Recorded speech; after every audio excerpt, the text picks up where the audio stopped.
Because not we don't belong to ourselves, we belong to Jesus. We are like cells in His body.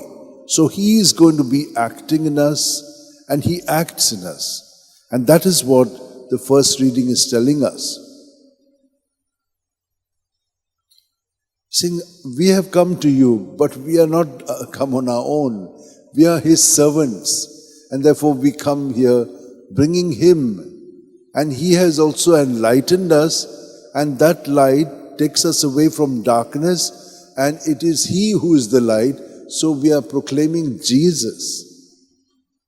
And that's the reason why we will become more righteous if we are in Him, and that our righteousness will exceed that of the Pharisees and those who are leaders. Why?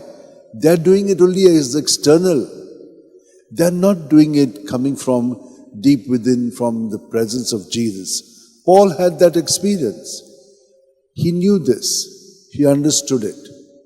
And he said it is the Spirit that gives us freedom so that the Lord can live, love and work through our thoughts, words and deeds. And that is what is told to us. All of us, we are very angry people. Immediately we get upset. And that upset can be so much because it is simply inside us. We are filled with it. How do you get it out?